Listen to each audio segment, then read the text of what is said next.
오늘 주시는 하나님의 말씀입니다. 신약성경 고린도전서 8장 1절부터 9절 말씀입니다.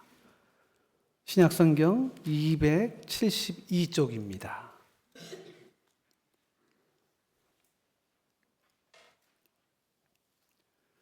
하나님 말씀을 받들어 봉독합니다. 우상의 제물에 대하여는 우리가 다 지식이 있는 줄을 아나 지식은 교만하게 하며 사랑은 덕을 세우나니 만일 누구든지 무엇을 아는 줄로 생각하면 아직도 마땅히 알 것을 알지 못하는 것이요 또 누구든지 하나님을 사랑하면 그 사람은 하나님도 알아주시느니라. 그러므로 우상의 제물을 먹는 일에 대하여는 우리가 우상은 세상에 아무것도 아니며 또한 하나님은 한 분밖에 없는 줄 아노라.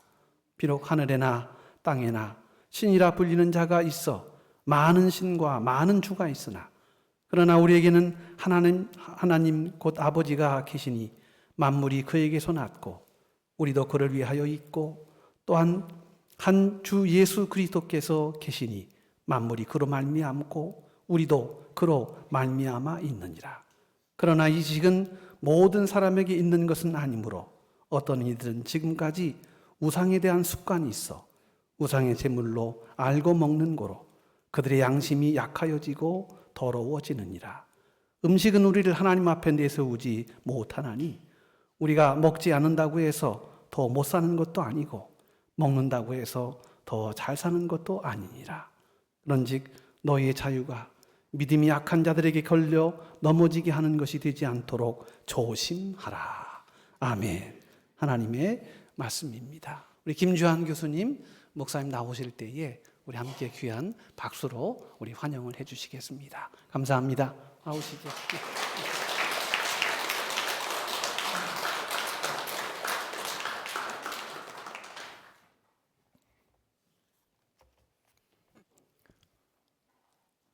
할렐루야. 우리 성도님들 만나뵙게 되어서 반갑습니다. 유래창곡교회는 기도를 통해서 저하고 늘 영적인 교제를 나누는 교회입니다. 목사님 말씀하신 것처럼 노 목사님과 저와는 신학교 동기입니다.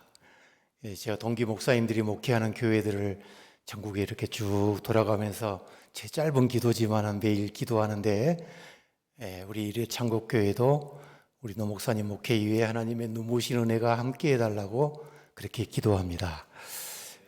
오늘 목사님 말씀하신 것처럼 우리 교단이 신학교육주일로 지키는 그런 주일입니다. 한신대학교는 올해로 개교 86년을 맞이합니다.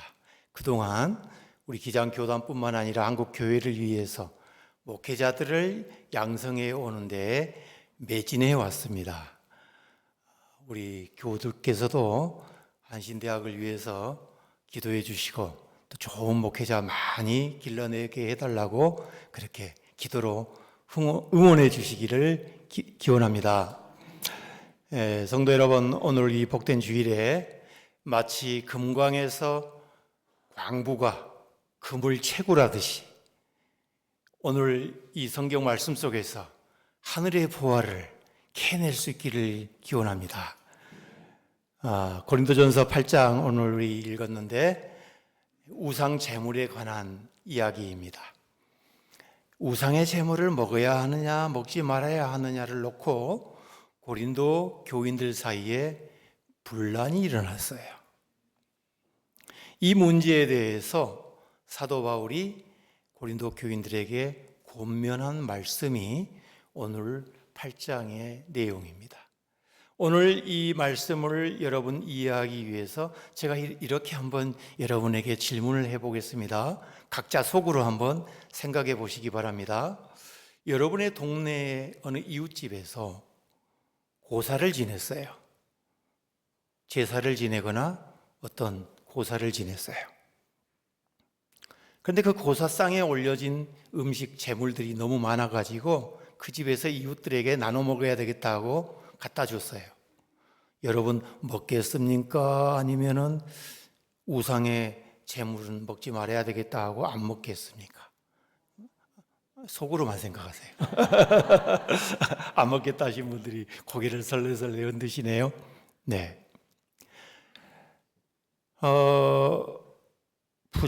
부정하다고 안 먹겠다고 하는 분도 계시고, 그건 뭐 음식인데 없어서 못 먹겠지 하고 거리낌 없이 자신 있게 그냥 먹는 분들도 계실 것 같아요.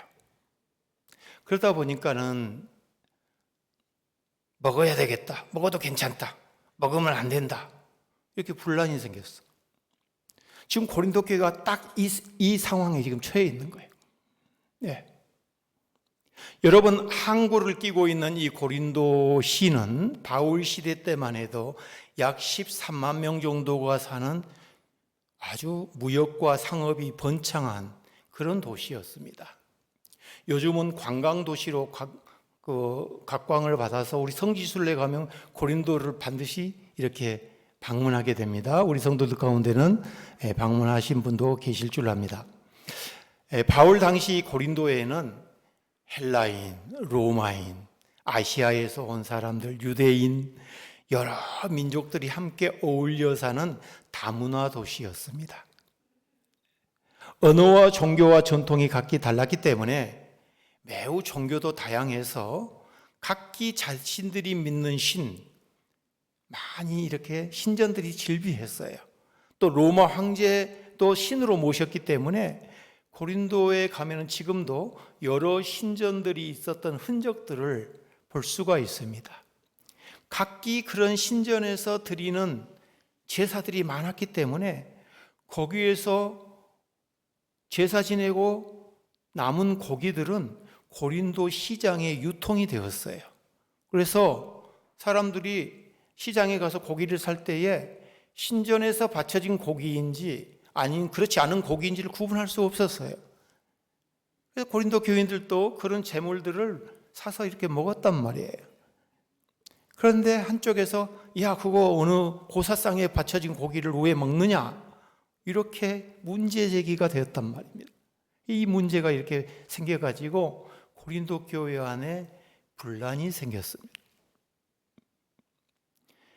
신전에 바쳐진 재물을 먹어도 된다는 사람, 안 먹어도 괜찮다는 사람, 안 된다는 사람. 그런데 여기에서 오늘 문제는 뭐냐면, 하나님은 한 분뿐이시고 음식이 뭐가 그렇게 중요하냐, 이 모든 만물이 하나님으로부터 나왔는데 그것도 하나님이 허락하시는 건데, 그러면서 자신 있게 먹은 사람들이 있었어요. 그래서 먹지 않는 꺼리끼는 사람들을 무시하고 비난했다는 거예요. 그래서 사도 바울은 1절에서 뭐라고 말합니까? 우상의 재물에 대하여는 우리가 다 지식이 있는 줄 아나 지식은 교만하게 하며 사랑은 덕을 세우나니 그랬어요. 먹어도 된다고 하는 사람들은 나름대로 하나님에 대한 지식이 많았어요. 그 지식을 통해서 음식 정도야 별 문제가 안 된다라고 생각하고 먹지 않겠다고 하는 사람들을 아직도 너는 신앙이 어린아이 단계냐 하고 약간 무시하고 비난했어요. 그때 사도 바울이 이렇게 이야기합니다. 지식 좋다 이거야. 그런데 사랑은 덕을 세운다 그랬어요. 오늘 본문 1절에서 사도 바울은 지식과 사랑을 대비시키면서 먼저 강력한 결론을 내려버립니다. 결론은 무엇입니까? 지식보다 사랑을 우선해야 한다 그래요. 사랑이 먼저라는 겁니다. 자, 이 말은 무슨 뜻입니까? 지식은 필요 없다. 지식 무용론이나 지식은 폐기해도 좋다. 지금 이렇게 이해하시면 또 바울의 의도를 우리가 오해하는 거예요. 여러분, 사람이 많이 배우고 안다는 것은 얼마나 기쁜 일이고 행복한 일입니까? 모르는 것을 알게 되었을 때 얼마나 희열이 있고 기쁨이 큽니까? 여러분, 우리가 예수 믿기 전과 예수 믿는 후에 여러분의 인생은 어떻게 달라졌습니까? 예수 알기 전에는 성경 말씀이 주는 기쁨과 위로와 행복을 우리는 알지 못했어요. 감사를 모르고 살았어요. 그런데 예수 믿는 이후로부터 하나님이 누구이신지, 예수가 어떤 분이신지를 알고 나서는 우리 삶에 뭔가 변화가 있지 않았습니까? 그래서 예수를 믿고 깨달음을 통해서 얻는 기쁨과 희열이 굉장하단 말이에요. 그러니까 우리가 뭔가를 안다라는 것은, 깨달은다는 것은 지식이 필요 없다는 것이 아니라 우리는 끊임없이 뭔가를 알기 위해서 노력해야 된다, 그 말이에요. 여러분 그렇습니까? 내 인생의 최고의 행복, 내 인생의 최고의 기쁨은 내가 예수 믿고 하나님의 자녀가 되었다는 거예요. 저는 학생들에게 이제 이렇게 이야기를 합니다. 신학이라는 것은 하나님을 힘써 아는 일이다. 신학이라는 것은 하나님을 힘써 아는 일이다. 이 신묘막측한 하나님의 세계를 다 알 수는 없지만은 그래도 최선을 다해서 하나님이 누구이신지, 어떤 분이신지 힘써 알려고 노력하는 것, 그것이 바로 신학함의 자세이다. 마땅히 추구해야 할 신학도의 목표다라고 교실에서는 학생들에게 이야기를 합니다. 제가 어렸을 때는 알아야 면장하지, 그런 말 참 많이 듣고 살았습니다. 성도님들도 여러분, 하나님이 어떤 분이신지를 알아야만이 성도의 자격이 있습니다. 성도가 성도답게 살아갈 수 있는 거예요. 그래서 여러분, 하나님이 누구이신지를 힘써 알기를 바랍니다. 그래서 우리가 성경 공부하고 목사님이 여러 프로그램을 통해서 신앙교육할 때에 우리는 하나님의 세계를 깊이 알기 위해서 알아야 되는 거예요. 알아야 돼요. 그러면 여러분, 하나님을 안다는 것은 무슨 뜻이겠습니까? 하나님은 사랑 그 자체라는 것을 우리가 안다는 말이에요. 요새 사랑이란 말이 하도 흔해서 영화나 드라마 주제도 온통 사랑 타령이에요. 유행가 가사도 사랑이라는 주제가 빠져버리면 안 될 정도로 사랑이라는 말이 흔해요. 그런데 성경이 지금 말하고 있는, 사도 바울이 오늘 말하고 있는 이 사랑이라는 말은 어떤 뜻이겠습니까? 아가페 사랑을 이야기해요. 우리가 흔히 에로스 사랑과 아가페 사랑을 대비해서 이야기합니다. 에로스 사랑이라는 것은 자기 욕구와 욕망을 채우기 위해서 대상을 이용하고 사용하는 거예요. 여러분, 내가 어떤 사람을 사랑한다고 할 때에 저 사람을 사랑하면 뭔가 나에게 이익이 올 것이라는 것을 계산하고서 사랑하는 것은 벌써 사랑의 동기와 목적이 다른 거예요. 이건 뭔가 불순한 동기예요. 그러나 아가페 사랑이라는 것은 아낌없이 주는 사랑이에요. 자기를 희생하고 자기를 부인하고, 마치 어머니가 아이를 낳아서 기를 때에 아낌없이 베푸는 것처럼 희생하고 자기를 부인하며 자기를 비워내는 그런 사랑을 우리가 아가페 사랑이다, 그렇게 부릅니다. 그래서 하나님의 이 아가페 사랑의 절정은 예수 그리스도의 십자가 사건에서 적나라하게 드러났습니다. 그 하나님의 사랑이 뭐냐? 그는 죄인을 끊임없이 용서하고 품어 안아주시고 그를 하나님의 자녀로 삼아주시는 그러한 인자하신 자비로운 사랑을 우리가 말한다, 그렇게 성경은 증언하고 있습니다. 여러분, 하나님의 사랑이 무엇인지를 실감나게 보여주는 성경 스토리가 있어요. 누가복음 15장에 보면 여러분, 돌아오는 아들의 비유가 있죠. 우리가 보통 탕자의 비유다, 그렇게 부르지 않습니까? 어떤 집안의 둘째 아들이 자기 아버지에게 자기에게 돌아올 유산을 먼저 달라고 했어요. 그런데 그 아버지는 아무 말 없이 그 아들에게 유산의 분깃을 떼어서 줬습니다. 여러분, 유산이라는 게 언제 받습니까? 부모님이 살아계실 때보다는 돌아가실 때에 물려받는 게 상식 아니겠어요? 우리나라 정서로 볼 때 부모가 멀쩡하게 살아있는데 유산을 미리 챙겨달라고 요청하면은 아마 불효자식으로 손가락질 당할 수도 있습니다. 자, 유산을 챙겨서 집을 떠나가는 아들을 아버지는 말없이 바라봅니다. 이 아버지는 아들이 집을 떠난 순간부터 기다립니다. 이 아버지는 아들이 다시 언젠가 돌아올 것이라는 것을 생각하고서 기다립니다. 하염없이 기다려요. 속절없이 기다려요. 이 아버지는 지금 사업에 성공해서 이 아들이 금이 환영하고 돌아올 것이라는 것을 생각하고 기다린 것이 아니에요.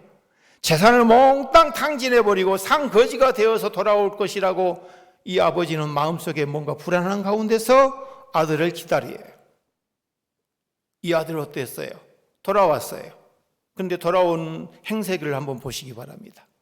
상거지가 진짜 되어서 돌아와요.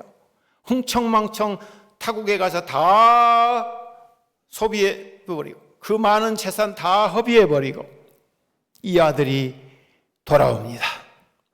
사업하다 망한 것 아니에요. 남 도와주다 망한 것 아니에요. 흥청망청 먹고 마시고 놀다가 재산을 몽땅 날려버리고 아들은 이제 돌아옵니다.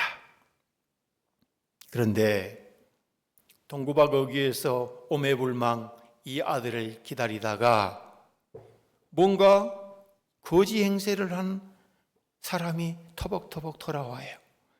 아버지는 금방 자기 아들이란 것을 알아보았습니다. 그리고 그 아들을 덥석 달려가서 껴안고 입 맞추고 목욕시켜서 반지 끼워주고 새 옷을 입히고 동네 사람들 다 초청해서 소를 잡고 잔치를 벌였다. 그런 스토리가 누가복음 15장에 여러분 기록되어 있습니다. 여러분, 이 아버지를 보세요. 예수님의 비유입니다. 지금 이 아들에게 너 그 돈 어디다 썼느냐? 자초지종 묻지 않았어요. 그 재산 어디에다 허비했느냐? 묻지 않습니다.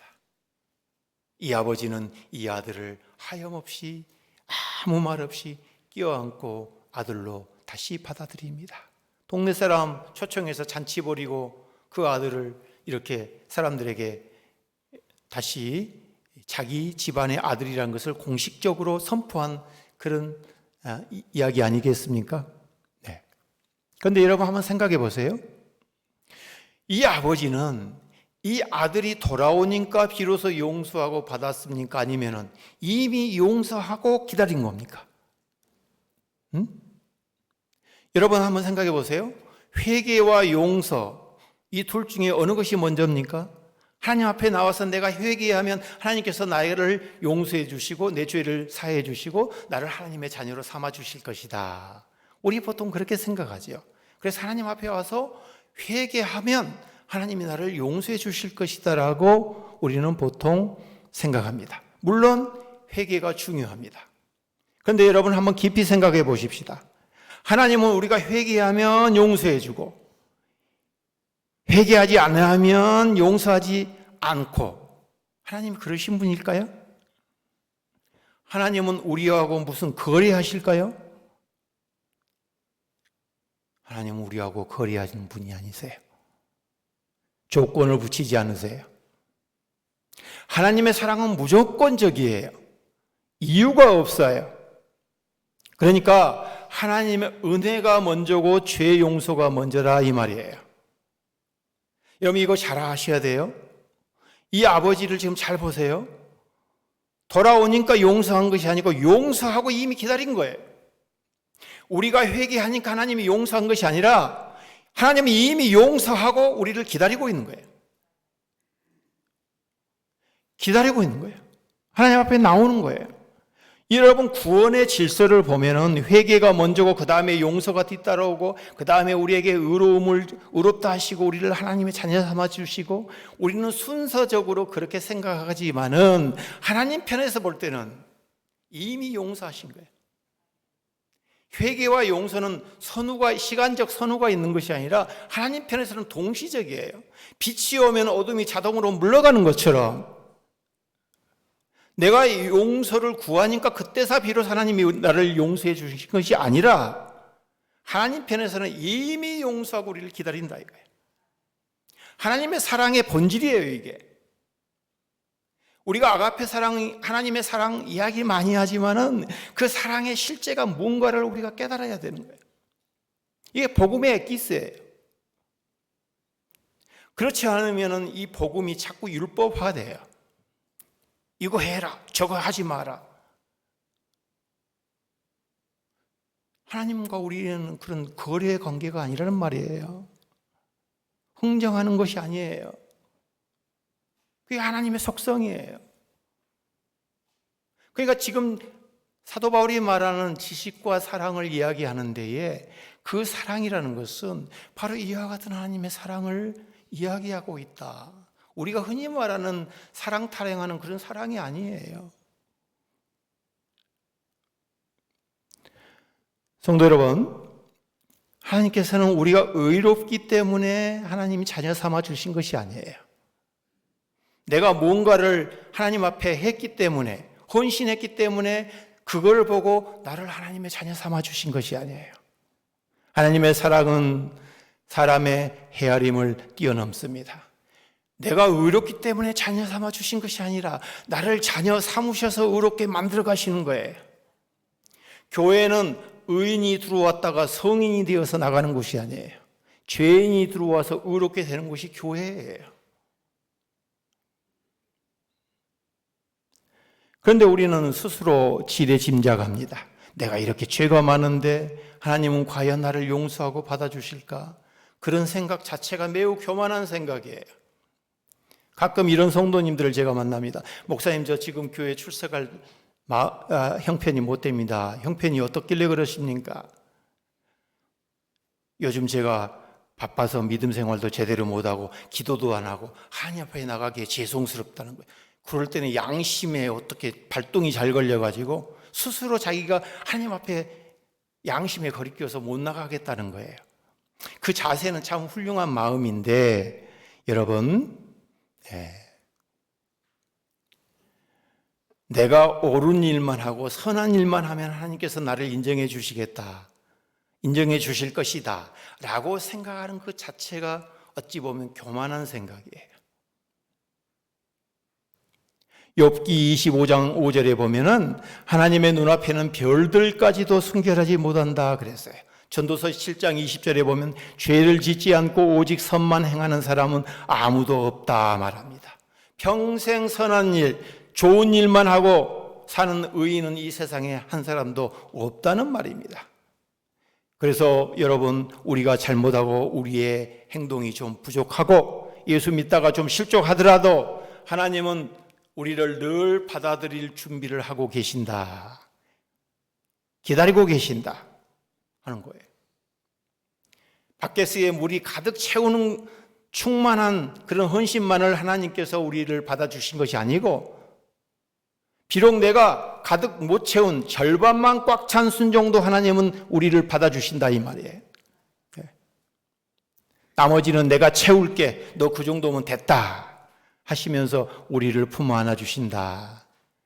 하나님은 절반만 꽉 찬 순종도 받아주신다. 아멘이십니까? 그래서 여러분, 하나님 앞에서 좋은 신앙인은 어떤 신앙이 있느냐? 내가 할 수 있습니다. 너무 그렇게 자신 있게 나선 것도 별로 하나님 앞에 바람직하지 않아요. 나 할 수 없습니다. 목사님이 이거 부탁하면 나 못합니다. 이렇게 너무 소극적인 것도 좋은 신앙이 아니에요. 좋은 신앙인은 어떤 신앙이느냐? 나는 할 수 없지만은 하나님 능력 주시면 할 수 있습니다. 나는 모르지만은 하나님 지혜 주시면은 알 수 있습니다. 이렇게 고백하는 신앙이 좋은 신앙인의 태도가 아니겠어요? 네. 사도 바울은 고린도 전서 15장 10절에 이렇게 이야기합니다. 그러나 내가 나된 것은 하나님의 은혜로 된 것이니 내게 주신 그 은혜가 헛되지 아니하여 내가 모든 사도보다 더 많이 수고했으나 내가 한 것이 아니고 오직 나와 함께 하신 하나님의 은혜로다 그랬어요. 여러분, 사도 바울은 위대한 기독교의 선교사 아니겠어요? 하나님의 위대한 종 아니겠습니까? 그의 막판에 마지막 인생의 결론은 뭡니까? 내가 다 한 것 아니다 이거야. 나와 함께 하신 하나님의 은혜로다라고 그는 고백하고 있지 않습니까? 사도 바울의 이 고백이 우리 모두의 고백이 될 수 있기를 축원합니다.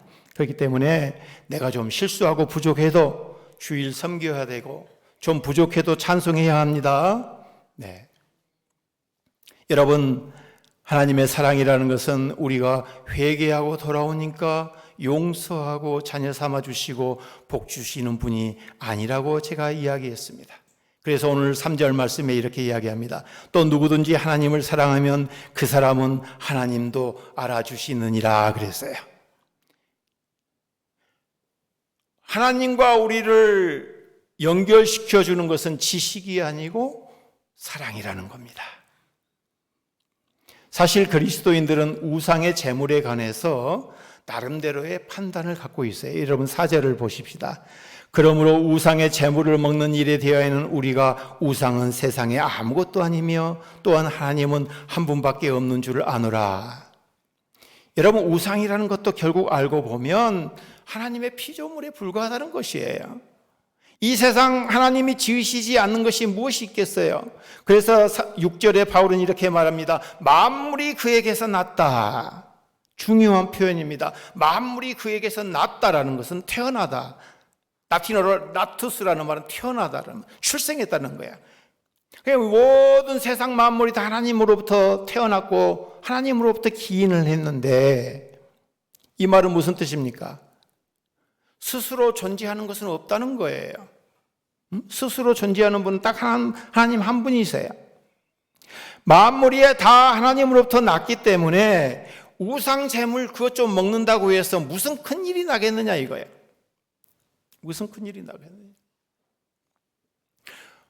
어느 학생이 저한테 수업 끝나고 나는데 이런 질문을 해요. 교수님 강의를 들어보면서 제가 좀 혼란이 왔습니다. 왜 그러니? 그랬더니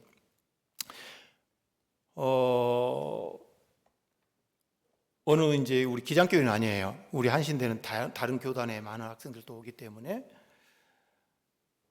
자기 교회에 어느 전도사님이 우리 청년들을 모아놓고 무슨 그때 뉴에이지 음악이었어요. 요즘 젊은이들이 또 많이 듣는 음악이거든요. 그런 음악은 사탄 음악이기 때문에 듣지 말라고 막 했다는 거예요. 듣지 말라고 찬송하고 교회 음악만 들어야 된다고 CCM이라든가 이렇게 막 했다는 거예요. 그래서 자기는 뭐 신앙이 막 이렇게 흔들린 건 아닌데 그게 좀 늘 의문이었다는 거예요. 여기에 대해서 어떻게 생각하십니까? 그래서 그 한 곡 들었다고 신앙이 흔들릴 것 같으면 흔들어 버려라. 그걸 들었다고 예수님이 너 이렇게 보고 있다가 벌 주고 그렇게 왜 하나님을 그 좁쌀만한 그런 쪼불쪼불한 하나님으로 너가 이해하느냐. 그냥 오늘 마치 지식이 있다고 하는 사람이 그렇게 생각할 수 있어요? 만물이 다 하나님으로부터 나왔는데 그 우상의 재물 좀 먹었다고 뭘 그게 문제가 되겠느냐. 사실은 사도 바울이 지금 내심은 그런 생각이에요. 예. 그런데 여기 잘 보세요. 사도 바울이 지금 하고 싶은 말은 어떤 말이에요?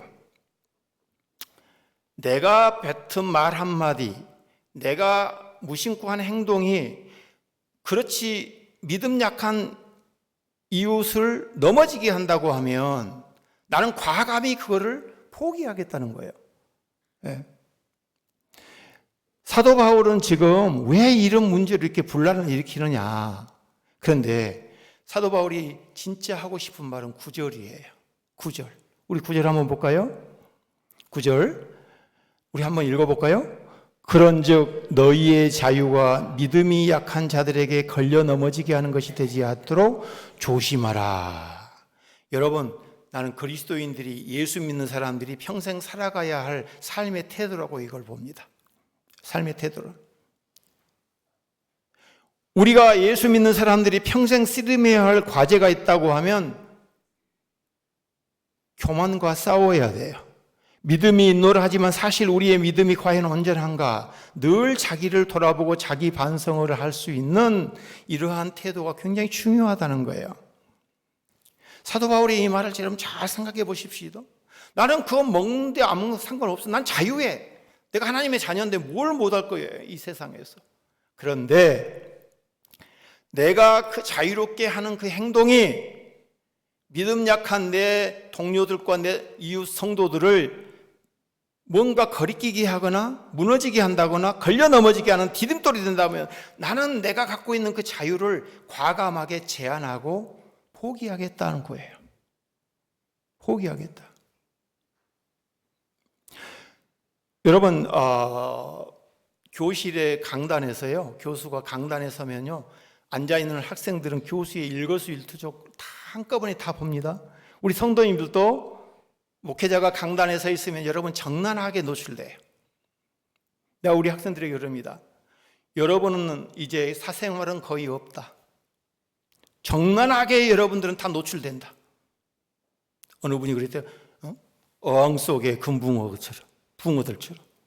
목회자의 삶은 적나라하게 다 노출돼요. 그래서 말 한마디, 행동 하나하나가 교인들의 눈에 다 스크린 된단 말이에요. 목회자만 그런 줄 아세요?